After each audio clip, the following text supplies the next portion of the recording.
In order to see an end, we must go back to the beginning. Back to 1978. In POV fashion, a young boy, stalking his older sister Judith, while she fools around with who we assume to be her boyfriend, stalking her, waiting until she is alone, then stabs her repeatedly. Waiting outside as their parents approach from a night out, not knowing what tragedy awaits them from inside. What looked like a young boy was no longer human, now an entity, a shape as we call him. Let's talk about Michael Myers in Halloween 1978.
Hello, my fellow movie geeks. Carey Craves Cinema here, starting off the spooky season with a countdown till Halloween ends. I will be reviewing each Halloween film leading up to the 14th, the day that Halloween Ends will be released in theaters. So I start my Halloween tradition every year with, of course, the Halloween franchise. Every year. Not gonna lie, I usually skip a couple of them, but this year, I will be giving each one a chance and a proper viewing. So let's start with the classic, the one that started it all. John Carpenter perfected an iconic character, both as a villain, the boogeyman himself, Michael Myers, and also the final girl, Laurie Strode. Two unlikely souls that cross paths. Laurie Strode, adopted by the Strode family, unaware of what would change her life forever. High intelligence with a great head on her shoulders, timid and soft-spoken. We never would have guessed she could step up and fight against such brute force like Michael Myers. But she outsmarted him each and every time. Not just a babysitter, not just an honor student, a survivor with a strong will to live and protective instincts that saved the kids that she was babysitting. Tommy Doyle and Lindsay Wallace. Too bad her friends did not share the same outcome. Annie, the sheriff's daughter, dies first by the bare hands of Michael. Linda, the quirky cheerleader type, fixated only with fooling around with her boyfriend Bob, meets a dark end herself, strangled as Laurie on the other end believes it to be a prank, only it is not. Then we have the intricate character Dr. Loomis, played by the legendary Donald Pleasence. Passionate about catching the boogeyman, he appears crazy to everyone else, but his intentions were always pure. His obsession with fighting evil takes over and becomes his only mission. Loomis is a standalone character, not one-dimensional in the least.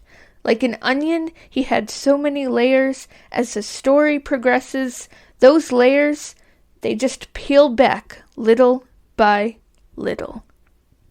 Then we have the shape himself, Michael Myers. An enigma, an empty vessel, void of emotion.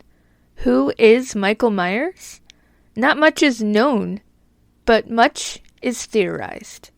Carpenter wanted Myers to be an entity with not much explanation. I think that's what scared us as kids. Maybe even now. I remember when I was a kid, I was so curious about Michael Myers, but I was also scared of him. Halloween sparked the love of horror inside of me, forcing me to face my fears, and I never looked back. This film is timeless. It was filmed in 1978, and yet it is one of the most watched horror movies still going after 40 plus years. That is impressive. Pretty sure John Carpenter, he did not expect for Michael Myers to still be popular after all of these years later. It's a simple story, but a dark story that is done so well. It has a slow build, but the stalking of Myers keeps you on the edge of your seat. Story of Loomis looking for Myers, trying to stop him. The story of Laurie, played by the iconic actress Jamie Lee Curtis, being a typical teen, babysitting, hanging out with friends on Halloween, not aware of her whole world inching towards being turned upside down by Michael Myers. Then, the story of Michael himself, a hunter out for blood. You don't truly know why he kills, but he just does without reason, which makes it even scarier. We also have the story of Sheriff Brackett, overlooking Loomis, unsure if he is crazy or if he truly foresees danger in Haddonfield.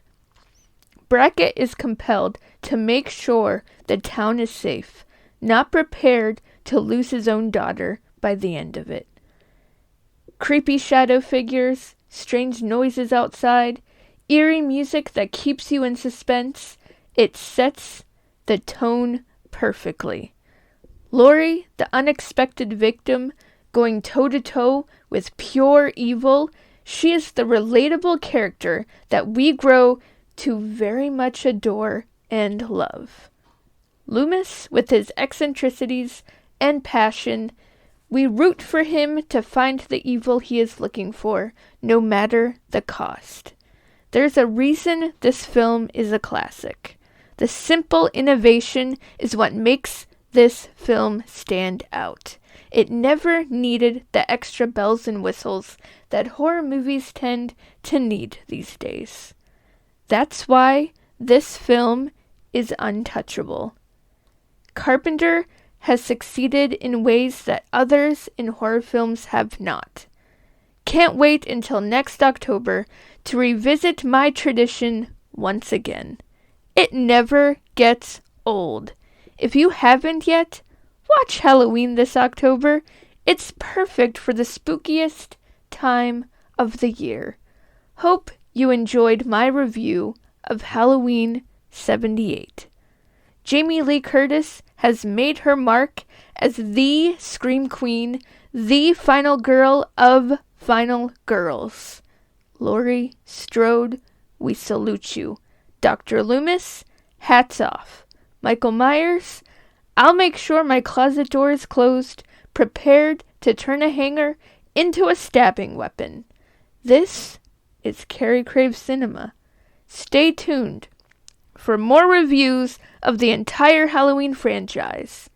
Happy Halloween, everyone.